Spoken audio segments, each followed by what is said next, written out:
Hi friends, welcome to Kiriti's gallery. Today అయితే నేను oven లేకుండా స్టవ్ మీదే కేక్ చేస్తున్నాను ఎగ్తో. ముందుగా అయితే ఈ మెజర్మెంట్ అయితే ఈ కప్తో తీసుకున్నాను అనమాట. హాఫ్ కప్ అయితే షుగర్ తీసుకున్నాను. ఇది గ్రైండ్ చేస్తే 1 కప్ అవుతుంది కదా. ఇప్పుడు దీంట్లోకి ఇలాచీ, మనకి వెనీలా ఎసెన్స్ అవైలబిలిటీ లేకపోతే ఇలాచీ వేసుకోవచ్చు, ఎందుకంటే ఎగ్ వేస్తాం కదా, అది కొంచెం స్మెల్ అది రాకుండా ఈ ఫ్లేవర్ చాలా బాగుంటుంది అన్నమాట. ఇప్పుడు మిక్సీ జార్లో మీకు చూపిస్తున్నాను. ఈ రెండు ఫస్ట్ అయితే మిక్స్ చేసుకోవాలి. తర్వాత ఇందులోనే మళ్ళీ వేరే గిన్నెలో వేసి అలా కాకుండా అన్ని మిక్సీలో వేసుకునే మనం గ్రైండ్ చేసేసుకోవచ్చు. తర్వాత మైదా వేసాను. తర్వాత baking powder 3/4 teaspoon, 1/4 teaspoon baking soda, కాచి చల్లార్చిన మిల్క్ అయితే ఒక 3 టేబుల్ స్పూన్స్ వేసుకున్నాను. 3/4 కప్పు నెయ్యి అయితే వేసుకున్నాను, లేకపోతే ఆయిల్ అయినా వేసుకోవచ్చు, ఫ్రీడమ్ అలా. తర్వాత 1 బౌల్ 4 ఎగ్స్ అయినాయి నాకు. 4 ఎగ్స్ అయితే వేసుకుని ఒకే డైరెక్షన్లో అయితే గ్రైండ్ చేయాలి, అది మెత్తగా అయ్యే వరకు. మధ్యలో ఆపడం కానీ 1లో పెట్టడం 2లో కాదు, ఒకే డైరెక్షన్లో. కొంచెం ఏదైనా థిక్గా అనిపిస్తే మనం మిల్క్ ఉంటుంది కదా కాచి చల్లార్చినవి, అవే అయితే యాడ్ చేసుకోవాలన్నమాట. ఇప్పుడు మనం దేంట్లో పెడతామో కుక్ చేస్తామో అదైతే ముందుగా ప్రీహీట్ చేసుకోవాలి. తర్వాత మనం కేక్ మిక్సర్ వేసేదానికి ఫస్ట్ బటర్ పేపర్ అయినా వేసుకోవచ్చు, నా దగ్గర అవైలబుల్గా లేదన్నమాట.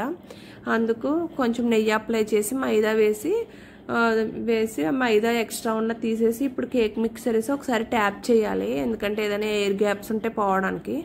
తర్వాత ప్రీహీట్ చేసుకుని ఉంటాం కదా, కాలిపోద్ది, అందుకని పెట్టుకోవాలన్నమాట ఏదైనా తీసుకుని. తర్వాత ఇదైతే కుక్ చేసుకోవాలి. చూడండి, మీకు అప్పటికి 20 మినిట్స్ అయిందన్నమాట నేను కుక్ చేసి, అందుకు చూపిస్తున్నాను. మళ్ళీ అయితే కుక్ చేసుకోవాలి. ఈ కేక్తో నాకు పెద్ద స్టోరీయే ఉంది, ఎందుకంటే నాకు పెళ్ళైన తర్వాత బిర్యానీలు ఇవైతే బాగా ఎక్కువగా చేసేదాన్ని, కానీ కేక్స్ ఎప్పుడు చేసినా ఫెయిలే, అసలు వచ్చేవే కాదు. ఒకసారి అయితే కుక్ అయ్యేదే కాదు, ఒకసారి అయితే ఇసుక వేస్తే కింద ఇసుక మొత్తం పైకి వచ్చింది.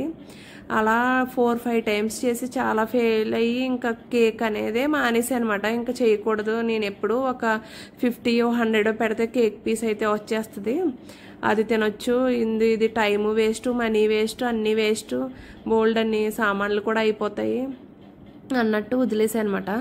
ఇంకా కరోనా వచ్చిన తర్వాత తెలిసిందే కదా, మాది కంటైన్మెంట్ జోన్ అయిందన్నమాట. అందుకు అసలు ఏం వచ్చేవి కాదు, ఈ కేక్స్ అవి కొన్ని వెజిటేబుల్స్ అలాంటివే వచ్చేవి. అందుకు ఇంకా కేక్ తయారు చేయడం అప్పుడు ఫస్ట్ టైం నేర్చుకున్నాను. అప్పుడు ఇంకా ఇదే లాస్ట్ అండ్ ఫైనల్ వస్తే వచ్చింది అన్నట్టు, అప్పుడైతే వచ్చింది. చూడండి, ఫైనల్గా మన కేక్ కూడా కుక్ అయిపోయింది. ఇప్పుడైతే ఇది చల్లారిన తర్వాత ఇది నైఫ్తో ఇలా చివర్లు అనుకొని అప్పుడు ఇలా బోర్లించి ట్యాప్ చేసుకోవాలి. అప్పుడు కేక్ అయితే మనకి బాగా వస్తుందన్నమాట. అప్పటి నుంచి ఇప్పటి వరకు, కరోనా నుంచి నాకు కేక్ మొదలైంది, ఇప్పటి వరకు కూడా నేను ఇదే కిరీటీ బాగా ఇష్టంగా తింటాడనమాట. అందుకు నేను ఎక్కువ ఫ్రీక్వెంట్గా అయితే చేస్తాను. ఇప్పుడు చూడండి, కేక్ అయితే కట్ చేస్తున్నాను. చాలా ప్లఫీగా అయితే వచ్చిందన్నమాట కేక్. మీరు కూడా మీ ఇంట్లో ట్రై చేసి నాకు ఎలా వచ్చిందో కమెంట్ బాక్స్లో అయితే కమెంట్ చేయండి. ఈ వీడియో నచ్చినట్లయితే please like, share and subscribe to Kiriti's gallery. Thank you for watching.